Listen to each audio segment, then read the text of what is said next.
جبکہ دوسری جانب چین اور جاپان میں بدھ مت کی ایک بڑے مذہب کی حیثیت سے موجود رہا۔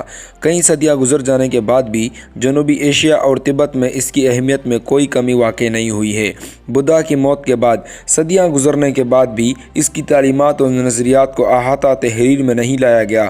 یہی وجہ تھی کہ قدرتی طور پر یہ فکر مختلف مسالک میں تقسیم ہونے لگی، مگر اس کی دو شاخیں اہم ہیں۔ ایک تھیرواڈ ہے جو جنوبی ایشیا میں مقبول ہے اور مغربی حکماء اسے بدھ کی حقیقی فکر و تعلیمات کے قریب ترین جانتے ہیں۔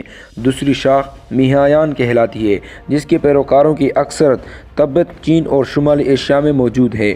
اسی لیے دنیا کے عظیم مذاہب میں سے ایک کے بانی کے طور پر بدھا کو اس فہرست کے اولین ناموں میں جگہ ملنی ہی چاہیے تھی۔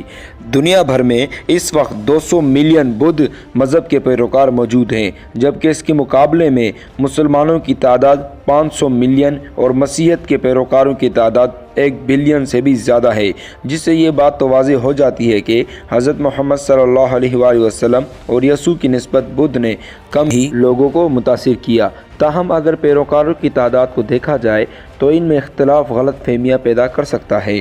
بدھ مت بعد میں ہندوستان میں کیوں ناکام ہوا؟ تو اس کی وجہ بدھ مت کا ہندو مت کے کئی نظریات اور اصولوں کو اپنانا ہے۔ چین میں لوگوں کی ایک بڑی اکثریت اگرچہ بدھ مت نہیں مگر وہ بدھ کی تعلیمات سے متاثر ہے۔ بدھ مت مسیحیت اور اسلام سے قطع نظر ایک بہت مضبوط امن پسند سوچ کا حامل مذہب کہلاتا ہے۔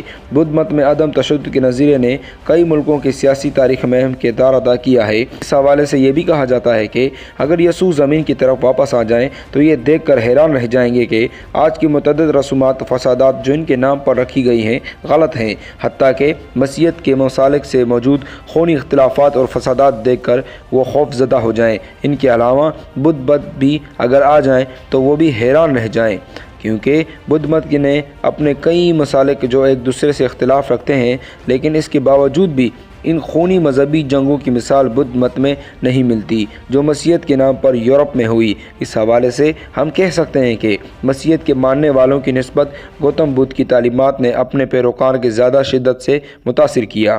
اس امر میں کوئی دو رائے نہیں ہے کہ گوتم بدھ اور کنفیوشس نے یکساں طور پر دنیا پر اپنے اثرات مرتکب کیے ہیں۔